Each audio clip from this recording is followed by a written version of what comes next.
Agustus tahun 45. Hari bisa ternyata. Oke, puji Tuhan. Pantun saudara, merah putih berkibar di angkasa. Tanda merdeka bangsa yang mulia. Dalam Tuhan kita bebas selamanya. Kasih-Nya memberi hidup penuh sukacita.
Nah, saudara yang diberkati Tuhan, hari ini kita tentunya merayakan sebuah momen penting dalam sejarah bangsa kita, yaitu Hari Kemerdekaan, saudara yang diberkati. Amin. Nah, luar biasanya begini, saudara, bahwa kalau kita mengingat kembali pengorbanan yang telah dilakukan oleh para pahlawan pada waktu itu, yaitu sebagaimana mereka penuh dengan keberanian, saudara ya. Penuh dengan keberanian dan dedikasi rela untuk berkorban dan segalanya, saudara. Mereka berkorban kenapa? Karena mereka mau memastikan bahwa kemerdekaan dan kebebasan bagi bangsa kita ini, saudara. Nah, ini hal yang sangat luar biasa. Dan tentunya pengorbanan mereka itu adalah cerminan dari cinta yang mendalam dan komitmen yang tak tergoyahkan, saudara, terhadap bangsa kita ini. Haleluya. Haleluya. Namun, saudara diberkati Tuhan, pada pagi hari ini mari kita alihkan pandangan kita sejenak, saudara diberkati Tuhan, dari pengorbanan sejarah ya ke sebuah tema yang akan kita bahas pada pagi hari ini, yaitu berbicara soal korban, saudara. Haleluya. Pengorbanan kata dasarnya, saudara, korban. Iya kan? Tapi dalam hal ini, saudara, yaitu korban dalam konteks iman Kristen. Bilang korban konteks iman Kristen, saudara. Nah, dalam kehidupan kita sebagai orang percaya, saudara ini berkati Tuhan, pengorbanan yang kita bicarakan bukan hanya dari segi tindakan heroik dan perang juga, tidak, saudara, tetapi juga tentang korban-korban yang berkenan di hadapan Tuhan. Bilang korban yang berkenan di hadapan Tuhan, saudara. Jadi hari ini, saudara, saya tidak berbicara korban dari membicarakan tentang persembahan atau persepuluhan, saudara. Tidak, saudara yang berkati Tuhan. Itu ada hal yang lain yang nanti akan dibahas, saudara ya. Tentunya kita akan belajar bersama. Karena ini sangat panjang, saudara, kalau kita bahas tentang korban persembahan dan korban perpuluhan, saudara ya. Kita harus mengeksegesis sebuah teks, bukan mengeksegesis, tetapi kita mengeksegesis sebuah teks, saudara ya. Karena kebanyakan saya lihat, saudara, khotbah-khotbah yang terjadi belakangan ini tentang korban dari segi persembahan maupun perpuluhan, itu mereka mengeksegesis.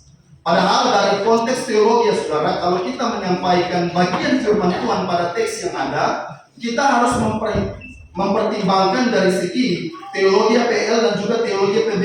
Apakah masih relevansi untuk zaman sekarang ini, saudara yang berkati Tuhan? Hal yang perlu kita pertimbangkan, bukan sesuai dengan apa yang ada dalam pemikiran ide kita, kemudian kita masukkan dalam teks. Tidak, saudara. Itu namanya eisegesis. Tetapi khotbah yang benar, teks yang benar, yaitu kita angkat secara kita mengeksegesa sebuah teks, saudara. Bagaimana apa yang tertulis dalam Alkitab, apa yang tertulis pada teks ayat itu yang kita keluarkan. Haleluya.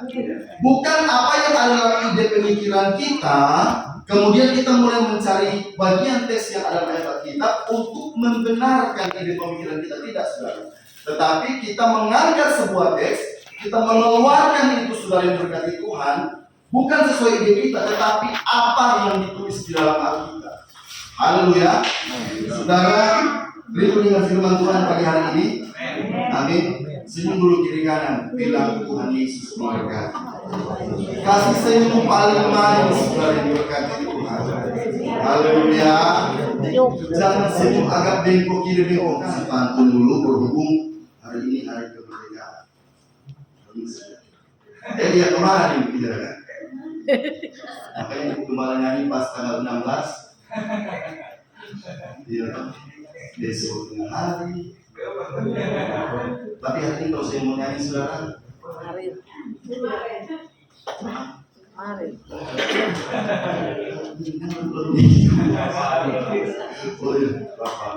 Agustus tahun 45 kemarin hari bisa ternyata. Oke, puji Tuhan. Pantun, saudara. Merah putih berkibar di angkasa, tanda merdeka bangsa yang mulia. Dalam Tuhan kita bebas selamanya, kasih-Nya memberi hidup penuh sukacita. Saudara, mari kita bangkit berdiri. Kita baca Alkitab kita di dalam Mazmur pasal 51, saudara. Mazmur pasalnya yang ke-51, ayatnya yang ke-21. Kita bertolak belakang dari bagian ayat ini, saudara. Satu ayat. Ayat yang ke-21 kita baca dalam hitungan yang ketiga dengan suara yang kedengaran, nyaring dan teratur di hadapan Tuhan. Mazmur 51 ayat yang ke-21. Dalam nama Yesus, 1, 2, 3. Ya. Mazmur 51 ayat 21. Iya. Kalau dalam terjemahan baru ayatnya agak mundur, saudara. Maka engkau akan berkenan. Kalau saya sebelas ya. Ya, terjemahan baru. Oke, kita baca saudara sama-sama. Dalam nama Yesus, 1, 2, 3. Maka engkau akan berkenan korban yang benar, korban bakaran dan korban yang terbakar seluruhnya. Maka orang akan mengorbankan lembu jantan di atas mezbahmu. Silakan duduk, saudara yang berkati Tuhan. Haleluya. Sekali lagi saya baca, saudara. Maka engkau akan berkenan kepada korban yang benar, saudara. Maka orang akan mengorbankan lembu jantan di atas mezbahmu. Haleluya.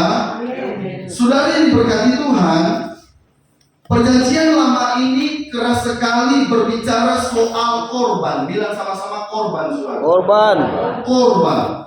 Nah, topik tentang korban persembahan ini, saudara, ini menjadi sangat penting karena bagian ini atau hal ini, saudara, mengarah pada dua makna utama, yaitu berbicara soal karya kematian Kristus di atas kayu salib dan juga berbicara korban untuk perdamaian, saudara yang berkati Tuhan. Haleluya. Kalau kita melihat di dalam teologi perjanjian lama, saudara, khususnya pada bagian kitab Imamat, di sana jelas dicatat tentang 5 jenis korban persembahan bagi Tuhan. Di dalam kitab Imamat jelas dicatat 5 jenis korban persembahan bagi Tuhan. Yang pertama yaitu berbicara korban bakaran. Bilang sama-sama korban bakaran, saudara. Korban bakaran. Kemudian berbicara apa lagi? Yaitu korban sajian, saudara yang diberkati. Apalagi? Korban keselamatan. Haleluya. Apalagi, saudara? Korban penghapus dosa. Apalagi bagian yang kelima? Yaitu korban penebus salah. Nah, kalau kita belajar bersama, saudara, pengertian dari kata korban ini, kalau kita lihat dari Kamus Besar Bahasa Indonesia, maka saudara akan dapati pengertian di sana yaitu pemberian saudara dan saya untuk menyatakan kebaktian. Haleluya. Di sana memiliki pengertian yaitu pemberian saudara dan saya untuk menyatakan kesetiaan. Itu berbicara korban dari Kamus Besar Bahasa Indonesia. Nah, saudara yang diberkati Tuhan, orientasi kebanyakan orang dalam hal korban persembahan biasanya berputar di sekitar pemberian-pemberian, saudara. Haleluya. Dan ini adalah fakta kebenaran yang alkitabiah. Kalau kita melihat di dalam teks Ibrani pasal 13 ayat yang ke-16, saudara, Alkitab bilang begini, saudara. Ibrani 13 ayatnya yang ke-16.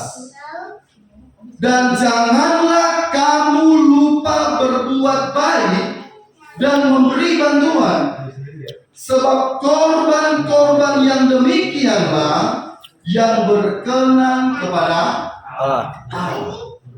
Haleluya. Alkitab jelas berkata bahwa janganlah kamu lupa berbuat baik, saudara. Amin. Dan apalagi korban yang demikianlah yang berkenan kepada Allah. Jadi kalau kita melihat pada bagian teks ini, saudara, tidak semua korban itu berkenan di hadapan Tuhan. Haleluya.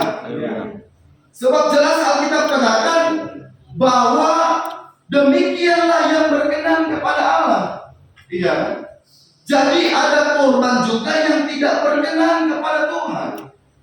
Kalau kita berbicara korban dari segi materi, saudara yang diberkati Tuhan, kalau saudara bawa persembahan di hadapan Tuhan, bukan kolektif tapi persembahan di hadapan Tuhan, saudara bawa perpuluhan ke gereja Tuhan, saudara yang diberkati Tuhan, itu saudara membuat berkenan di hadapan Tuhan adalah ketika saudara mampu memberikan dengan sukacita dan sukarela di hadapan Tuhan. Haleluya. Amin. Amin. Sekecil sebesar apapun itu, kalau saudara mampu memberikan dengan sukarela, berarti itu adalah korban yang berkenan kepada Tuhan. Tapi saudara yang diberkati Tuhan, kalau saudara mau memberi persembahan, memberi perpuluhan untuk Tuhan, tapi dalam hati ini masih ada yang ganjal, saudara, enggak enak, enggak sukacita, enggak rela untuk berkorban, saya jamin saudara yang berkati Tuhan, itu enggak akan berkenan. Amin. Haleluya. Jadi tidak semua korban itu berkenan, dan ada beberapa korban yang ternyata, saudara, membuat Tuhan berkenan kepada kita. Haleluya. Bilang korban yang berkenan di hadapan Tuhan. Korban yang berkenan di hadapan Tuhan. Jadi saudara, Allah tidak hanya berkenan kepada korban-korban persembahan, iya, bukan berarti tidak berkenan, saudara ya. Allah berkenan, yang penting kita memberikan dengan apa tadi? Sukacita dengan sukarela, tidak ada paksaan. Ya. Jadi Allah tidak hanya berkenan kepada korban-korban persembahan yang bersifat materi saja, saudara, tetapi Ia juga berkenan kepada persembahan dalam bentuk yang tidak bersifat materi juga, saudara. Haleluya. Ya. Nah, pertanyaannya begini, saudara yang diberkati Tuhan. Korban-korban apa saja selain korban-korban materi yang berkenan kepada Tuhan? Nah, kita akan belajar bersama, saudara. Selain daripada korban materi, korban-korban apa saja yang berkenan di hadapan Tuhan? Yaitu kita buka dalam Mazmur pasalnya yang ke-51, saudara. Mazmur pasal 51. Kita lihat bagian ayat di sana.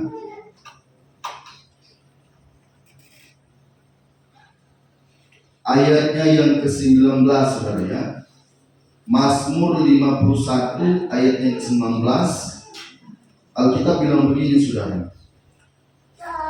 Korban sembelihan kepada Allah ialah jiwa yang hancur, hati yang patah, dan remuk tidak akan kau pandang hina, ya Allah.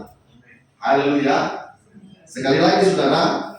Korban sembelihan kepada Allah ialah jiwa yang hancur, hati yang patah, dan remuk tidak akan kau pandang hina, ya Allah. Amin. Sama-sama bilang jiwa yang hancur, saudara. Jiwa yang hancur. Hati yang patah, saudara. Hati yang patah. Hati yang remuk, saudara. Hati yang remuk. Jadi dalam Mazmur pasal 51 ini, saudara, kalau kita melihat pada bagian teks di sini, ini berbicara tentang doa pertobatan yang ditulis oleh Raja Daud, ya. Setelah ia disadarkan oleh Nabi Nathan tentang dosa-dosa yang dilakukan olehnya, yaitu bagaimana dia melakukan perzinahan dengan Bathsheba, kemudian pembunuhan Uria dan sebagainya, saudara. Jadi pada bagian Mazmur ini adalah merupakan suatu ungkapan Daud, yaitu soal penyesalannya dan permohonan ampun dari Daud kepada Tuhan, saudara. Haleluya. Kalau kita belajar bersama di dalam budaya Israel kuno, saudara, korban sembelihan itu adalah cara utama untuk mendekatkan diri kepada Tuhan dan juga untuk memperoleh pengampunan di hadapan Tuhan, saudara. Haleluya. Amen. Namun di dalam Mazmur pasal 51 ini menekankan bahwa korban yang benar di hadapan Tuhan tidak saja hanya berbicara soal pengorbanan fisik. Haleluya. Bukan hanya berbicara soal korban secara fisik, tetapi juga berbicara soal sikap hati. Bilang sikap hati, saudara. Yaitu sikap hati yang benar, jiwa yang hancur di hadapan Tuhan. Jelas Alkitab bilang. Haleluya. Nah, kalau kita melihat kata hancur di sana, saudara, dalam terjemahan teks Ibrani-nya dia pakai kata siabar. Sama-sama bilang siabar. Siabar, bukan sabar, saudara, tapi siabar. Jadi cara bacanya siabar. Siabar. Jangan berdua, saudara. Pelan-pelan. Siabar. Artinya apa, saudara? Yaitu berarti patah. Haleluya. Remuk, saudara. Nah, dalam konteks jiwa yang hancur pada bagian teks ini merujuk pada kondisi hati yang penuh penyesalan ketika datang kepada Tuhan, tetapi dengan kerendahan hati. Haleluya. Ada orang datang berdoa, tetapi dengan rasa paling benar. Iya. Kalau saudara datang berdoa, datang minta ampun sama Tuhan, tetapi saudara merasa orang yang paling benar di hadapan Tuhan, saudara, itu tidak apa, itu hal yang sangat sia-sia. Amin. Tidak pernah diperhitungkan oleh Tuhan. Tapi kalau saudara mau datang dengan siabar, dengan hati yang patah, hati yang remuk, jiwa yang hancur, yang bagaimana merujuk pada kondisi hati kita, saudara, hati saudara dan saya yang penuh penyesalan dengan kerendahan hati saudara. Haleluya. Di hadapan Tuhan. Ini menggambarkan seseorang yang merasa sangat menyesal dan remuk karena apa? Karena dosa-dosanya. Haleluya. Siapa ini? Karena orang menyesal pelanggarannya, karena kekurangan-kekurangannya, karena kelemahan-kelemahannya. Makanya dengan hati yang hancur, jiwa yang patah, jiwa yang remuk, dia datang di hadapan Tuhan. Haleluya. Itu Tuhan perhitungkan sebagai apa? Halo. Persembahan. Sebagai apa? Oh, Korban persembahan.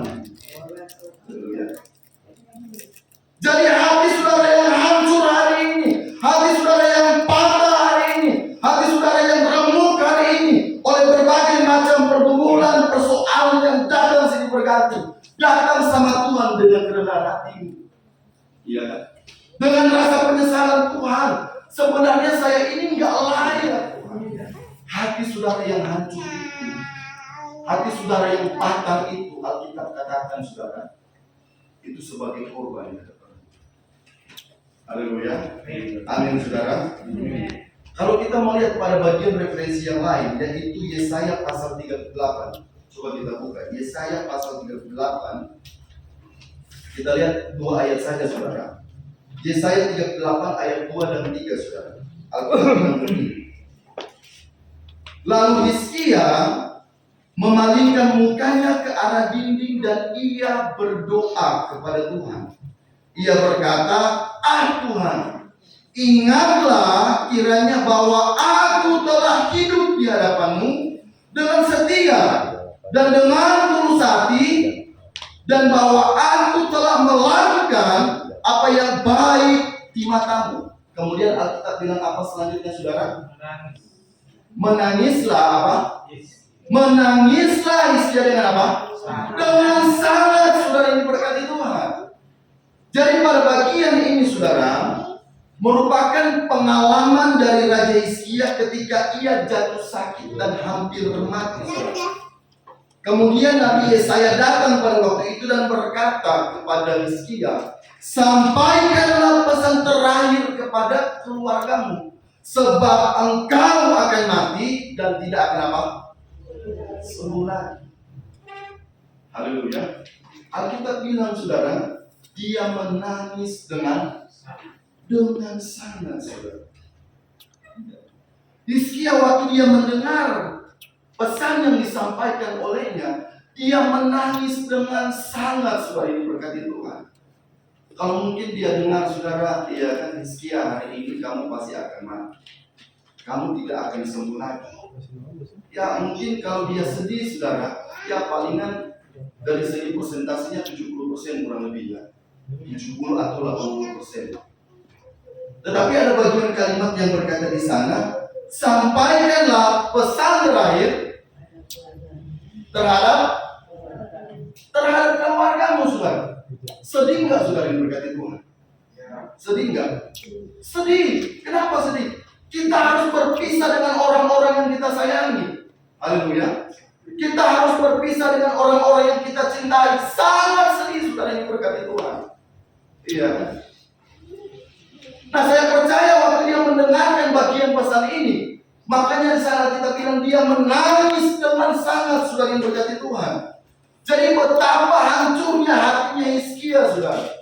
Betapa patahnya Hizkia pada waktu dia mendengar pesan itu. Betapa remuknya Hizkia ketika dia mendengar apa yang disampaikan oleh Yesaya saudara. Tetapi pada bagian teks Yesaya 57 ayat yang ke-15 saudara, Allah tinggal di tempat mati, tapi dia juga mau turun tinggal di hati yang remuk. Amin. Haleluya. Amin. Yesaya 57 ayat yang ke-15. Coba kita lihat. Nanti Nathan bisa baca Yesaya 57 ayat 15. Yesaya 57 ayatnya yang ke-15. Sebab beginilah firman yang maha tinggi dan yang maha mulia, yang bersemayam untuk selamanya dan yang maha kudus namanya. Aku bersemayam di tempat tinggi dan di tempat kudus, tetapi juga bersama-sama orang yang remuk dan rendah hati, untuk menghidupkan semangat orang-orang yang rendah hati dan untuk menghidupkan hati orang-orang. Amin, saudara. Haleluya. Amin. Jadi saudara, Allah tinggal di tempat yang maha tinggi yang kita bilang, tapi dia mau turun tinggal di hati yang apa? Hati yang remuk, saudara yang berkati. Jadi saudara, Allah yang kita percayai, dia adalah Allah omnipresent. Sama-sama bilang omnipresent juga. Omnipresent. Dia Allah yang omnipresent, yaitu maha hadir. Dia dapat hadir di segala tempat dalam waktu yang bersamaan, saudara yang berkati. Amin. Haleluya. Amin. Dia dapat hadir di segala tempat dalam waktu yang bersamaan. Allah yang saudara percayai, Allah yang kita sembah, Allah yang kita agung-agungkan, saudara ini berkati Tuhan, dia tidak terbatas oleh jarak, ruang, dan waktu. Tidak dibatasi oleh segi dimensi apapun. Amin.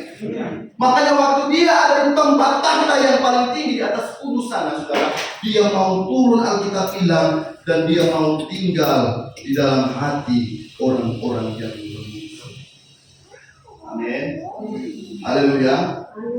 Jadi saudara, bagian yang pertama, korban juga yang berkenan selain korban-korban materi, yaitu apa, saudara? Hati yang remuk. Hati yang Hati yang Amin. Amin. Haleluya. Hati yang Amin.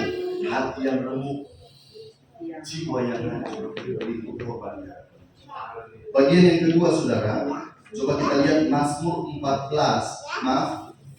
141 ayatnya yang kedua. Mazmur 141 ayat yang kedua.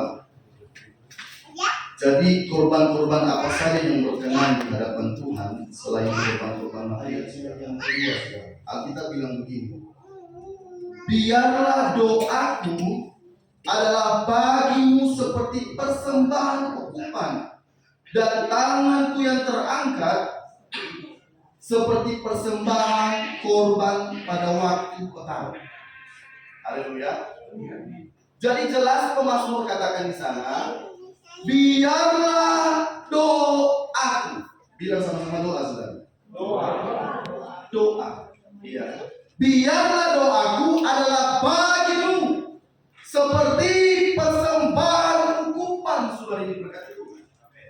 Haleluya. Dan tanganku yang terangkat seperti persembahan korban pada waktu petang. Jadi bagian yang kedua, saudara, korban-korban apa saja yang berkenan di hadapan Allah selain korban materi. Bagian yang kedua, ternyata Allah menghitung doa saudara dan saya juga itu sebagai korban. Haleluya. Amin. Amin. Jadi Allah memperhitungkan doa-doa saudara dan saya itu juga sebagai korban.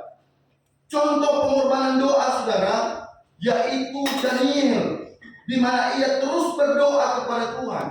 Padahal waktu itu dilarang oleh undang-undang atau aturan yang ada pada waktu itu. Tetapi dalam kitab Daniel menekankan juga bahwa kehidupan doa Daniel itu sangat-sangat disiplin di hadapan Tuhan. Haleluya. Daniel dikenal karena kehidupan doanya yang disiplin di hadapan Tuhan. Alkitab dengan jelas berkata bahwa dia berdoa 3 kali sehari di hadapan Tuhan. Mana yang berdoa 3 kali sehari di hadapan Tuhan? Coba bertanya. Wah, ada dong. Ya kan, kita itu doa makan pagi. Berapa? Sama. Ya kan? Haleluya. Kemudian doa apa lagi? Doa makan. Saya pernah bilang doa makan siang. Yang ketiga apa lagi? Doa makan. Berapa kali berdoa? Saudara kalau bicara doa makan cepat banget. Ternyata ada doa yang waktu kita berdoa langsung dikabulkan. Doa apa, saudara? Doa makan. aman. Nggak perlu tunggu saudara ya, langsung dikabulkan hari ini. Haleluya.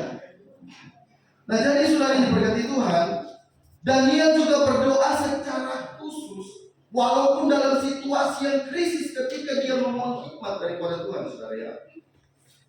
Jadi Daniel dia berdoa, bahkan dia juga berpuasa ketika dia menerima visi daripada Tuhan.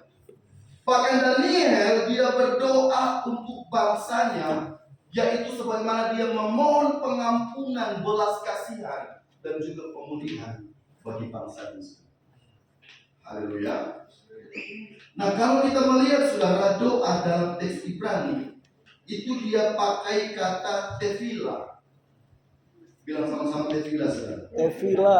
Tefila dari akar kata yaitu kata palal yang berarti menghakimi, ya kan? Atau memiliki pengertian yaitu mengintervensi saudara. Berdoa itu tefila dari akar kata palal saudara. Jadi ini menunjukkan bahwa doa pada bagian konteks ini saudara, tefila tadi, ini melibatkan refleksi diri kita sebagai orang percaya, di mana berbicara soal permohonan dan upaya saudara dan saya untuk membangun hubungan yang intim dan kedekatan dengan Tuhan. Saudara paham sampai sini? Amin. Haleluya, itu tefila saudara. Ya. Jadi saudara berusaha datang kepada Tuhan untuk membangun hubungan dengan Tuhan, supaya saudara dekat dengan Tuhan, bisa mengerti perasaan dan kehendaknya Tuhan, saudara yang berkati Tuhan. Nah Daniel juga dia berdoa bersyafaat bagi bangsa, memohon pemulihan Tuhan bagi bangsanya saudara.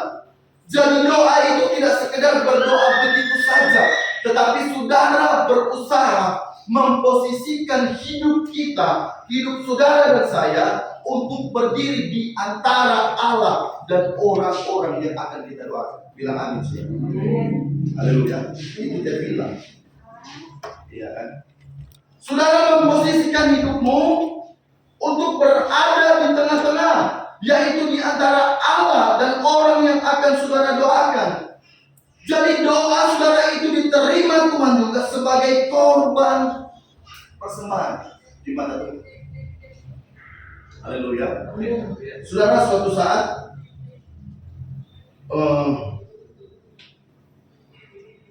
D.L. Moody, saudara tahu D.L. Moody?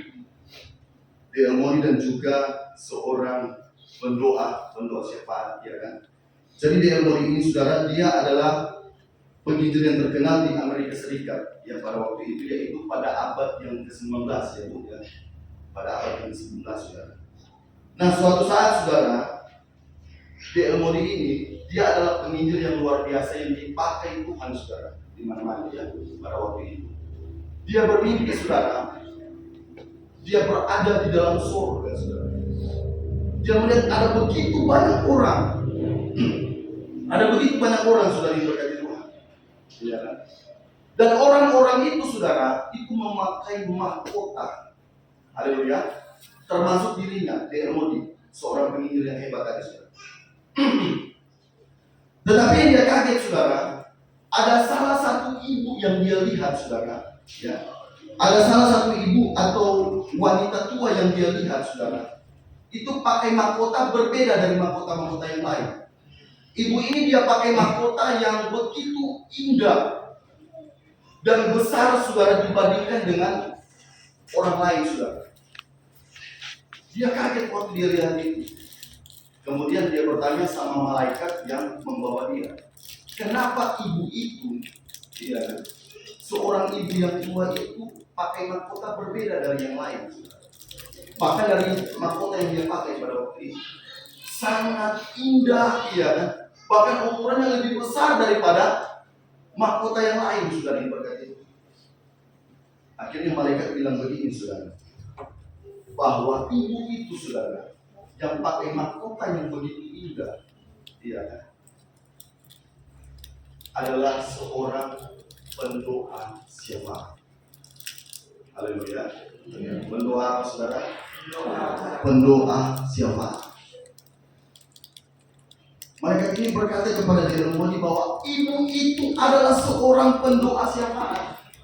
Yang mungkin kalau kita lihat saudara, itu mungkin tidak diperhitungkan. Haleluya. Mungkin hanya dianggap, oh itu cuma hal-hal yang samping aja saudara. Tetapi di hadapan Tuhan, ketika saudara bersyafaat, berdiri di antara Tuhan dan orang-orang yang akan saudara doakan saudara, itu Tuhan perhitungkan sebagai apa? Korban saudara ini berkati Tuhan. Jadi Nehemia begitu kaget. Apatah lagi waktu malaikat itu berkata, bahkan engkau bisa sukses, bisa luar biasa dalam penginjilan pelayananmu, itu berkat doa dari ibu ini. Haleluya. Jadi ternyata keberhasilan seorang Nehemia penginjil yang luar biasa pada abad ke-19 di Amerika Serikat pada waktu itu adalah juga berkat doa dari ibu-ibu itu. Amin. Jadi saudara, jangan anggap hal yang sepele tentang doa. Saya melihat ibu-ibu di tempat ini sangat luar biasa, ya. Tiap hari Rabu datang saudara. Biar keadaan panas, cuaca lagi panas, iya kan? Cuaca lagi hujan, haleluya, datang saudara. Yang penting ada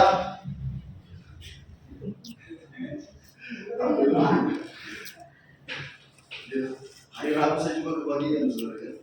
Ada mie dan mie saudara. Mie-nya sangat enak saudara, minumnya apa lagi saudara? Nanti bisa pesan ke Cilinga. Haleluya. Jadi ibu-ibu di sini sangat luar biasa. Datang berdoa syafaat. Artinya begini, saudara bersyafaat, berdoa bukan sekedar berdoa saja, bukan untuk berdoa secara aku saja, egois yang ditampilkan, tidak. Tapi saudara berdoa tampil di antara Allah dan orang yang saudara doakan. Haleluya. Itu Tuhan perhitungkan sebagai amin. Jadi saudara jangan anggap sepele doa ini. Makanya malaikat bilang, bahkan keberhasilan engkau di ilmu waktu engkau melakukan pelayanan ini berkat doa dari ibu. Haleluya. Saudara yang diberkati Tuhan, kalau engkau hari ini sebagai seorang suami bisa berhasil, itu juga berkat doa. Amin. Haleluya. Amin. Amin saudara. Amin. Kalau hari ini saudara, engkau sebagai seorang istri bisa berhasil, ya kan? Itu juga berkat dari suami, dari anak-anak. Bahkan kalau hari ini engkau bisa berhasil saudara di dalam Tuhan, itu juga berkat dari doa orang tuamu. Amin. Amin. Amin. Amin. Jadi bukan karena kehebatan kita. Pandang sekeliling, ada orang-orang yang mendoakan engkau. Amin. Apalagi ibu saudara di tempat ini luar biasa saudara ya. Luar biasa. Berdoa syafaat saudara. Berdoa bagi bangsa ini, berdoa bagi jemaat-jemaat Tuhan. Yang mungkin engkau nggak tahu, engkau lagi dalam perjalanan saudara, engkau dalam doa, dalam usahamu saudara yang dekat Tuhan. Itu ada doa-doa yang menyertai engkau.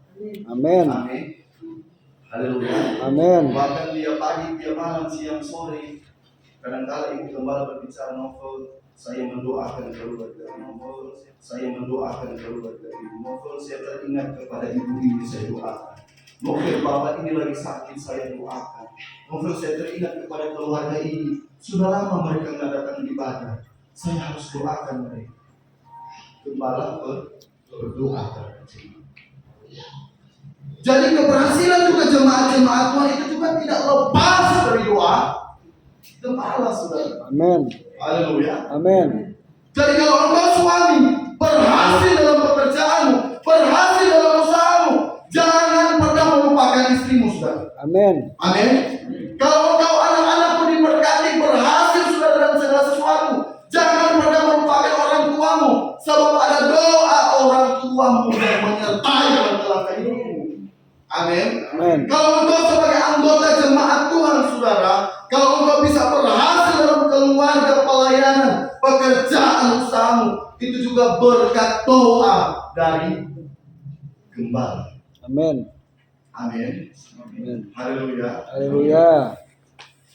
Jadi sangat luar biasa saudara. Itu adalah fondasi penting dalam kehidupan kekristenan kita. Meskipun mungkin tidak terlihat, tapi doa dengan baik memiliki dampak dan kuasa yang besar untuk mendukung pelayananmu. Haleluya. Untuk melakukan pemulihan dalam hidupmu, untuk melakukan pertobatan juga dalam hidupmu, untuk membawa engkau supaya dengan rasa syukur dan sukacita datang di hadapan Tuhan, bahwa Tuhan, sampai hari ini aku terus hidup menikmati keberkatan dan kemurahan. Haleluya. Amin. Tepuk tangan yang mulia bagi Tuhan. Ini sangat luar biasa, saudara. Jadi kalau kita atau hari ini saudara dan saya bisa berhasil, baik dalam pekerjaan kita, dalam usaha kita, ya kan, dalam kehidupan spiritual, dalam kehidupan rohanimu, itu juga tidak terlepas dari setiap doa-doa yang ada sebagai haleluya. Jadi bagian yang kedua, Tuhan menghitung doa juga sebagai apa? Sebagai Korban. sebagai korban. Amin. Amin. Bilang kiri kanan, tetaplah berdoa, saudara. Tetaplah berdoa. Bagian yang terakhir, yaitu bagian yang ketiga. Haleluya. Wah, ini aminnya besar banget, saudara ya. Karena sudah bagian terakhir. Bagian yang ketiga, Ibrani 13 ayatnya yang ke-15, saudara. Kita lihat. Ibrani 13 ayat yang ke-15.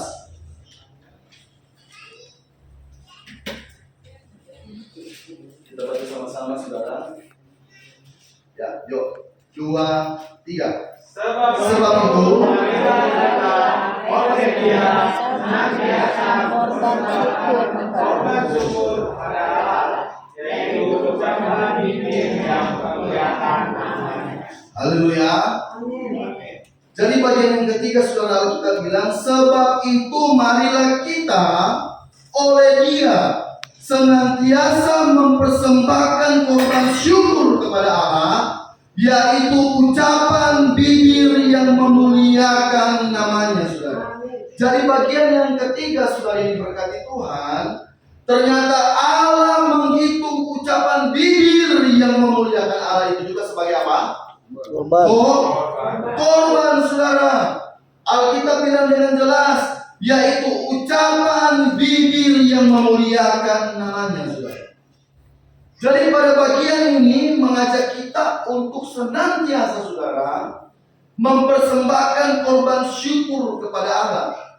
Ini mengacu pada tindakan ibadah dan penghargaan kita kepada Tuhan melalui ucapan syukur dan pujian, yaitu ucapan bibir yang memuliakan Tuhan, saudara.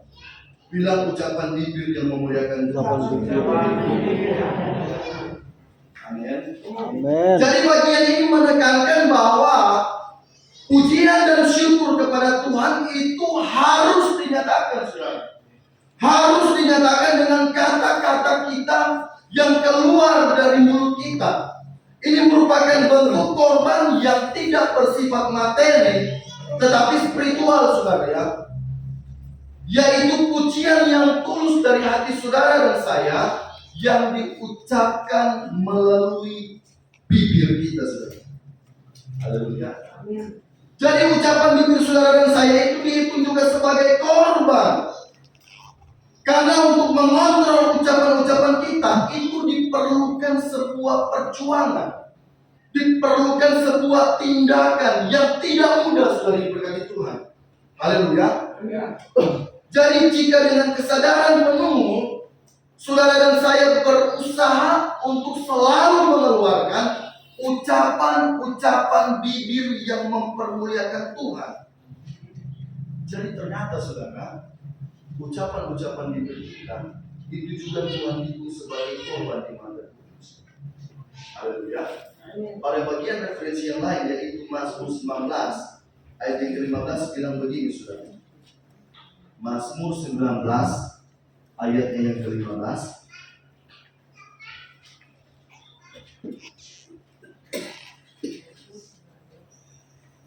Ayat 15. Mudah-mudahan engkau berkenan.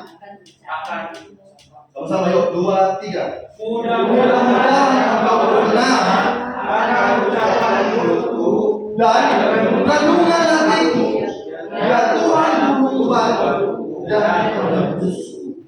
Ya. Jadi jelas pemazmur katakan bahwa mudah-mudahan engkau berkenan akan ucapan mulutku dan renungan hatiku ya Tuhan. Jadi segala sesuatu terlebih dahulu itu direnungkan dalam hati kita, baru kemudian keluar lewat bibir mulut kita, saudara. Haleluya. Makanya penting, saudara, Alkitab berkata di dalam Amsal 4, saudara. Amsal 4 ayat 23 sampai 24 bilang begini, saudara. Jagalah hatimu dengan segala Waspada. kewaspadaan, karena dari situlah terpancar kehidupan. Kemudian ayat 24 bilang begini, dengar baik, saudara. Buanglah mulut serong daripadamu dan jauhkanlah bibir yang bolak-balik daripadamu. Karena mulut serong ternyata, saudara, bibir yang bolak-balik, saudara, itu adalah korban yang tidak berkenan di hadapan Tuhan. Tetapi sebaliknya, korban yang berkenan di hadapan Tuhan lah itu ucapan-ucapan bibir kita yang keluar dari mulut kita yang mempermuliakan Tuhan. Itu Tuhan itu sebagai Haleluya. Haleluya. Bilang kiri kanan, ucapan bibir korban. Ucapan bibir korban. Haleluya. Gak usah ditunjuk begini, saudara. Ucapan bibir boleh. Haleluya. Jadi segala sesuatu dalam hati kita ini, saudara, Alkitab bilang tadi, ya kan jelas. Mudah-mudahan engkau berkenan akan ucapan mulutku dan renungan hati. Jagalah sesuatu dalam hati kita. Renungkanlah apa yang baik dalam hati kita. Renungkanlah apa yang mulia dalam hati kita. Renungkanlah segala sesuatu yang berkenan kepada Tuhan di dalam hati kita, saudara. Agar apa yang keluar dari mulut kita itu juga mempermuliakan nama Tuhan. Haleluya. Dan Alkitab bilang dengan jelas, Tuhan memperhitungkan itu sebagai korban. Amin. Amin. Jadi saudara, korban-korban apa saja selain korban materi yang berkaitan di hadapan Tuhan? Yang pertama apa? Hati hancur. Halo? Hati hancur. Yang pertama, Hati hancur. Allah mendukung hati yang hancur sebagai korban. Yang kedua apa, saudara? Doa. Allah menghitung Doa. doa juga sebagai Korban. korban di hadapan Tuhan. Dan yang Amin. ketiga, Ucapan bibir. Allah menghitung apa? Ucapan-ucapan bibir kita yang mempermuliakan Tuhan itu juga sebagai Amin. Amin. Saya percaya, saudara, biar lewat kebenaran firman Tuhan ini terus memberkati kita, mengingatkan kita supaya kita juga mempersembahkan korban yang terbaik kepada Tuhan.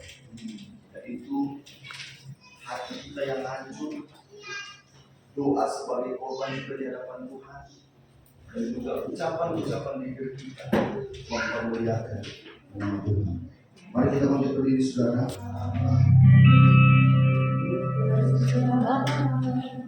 Bapa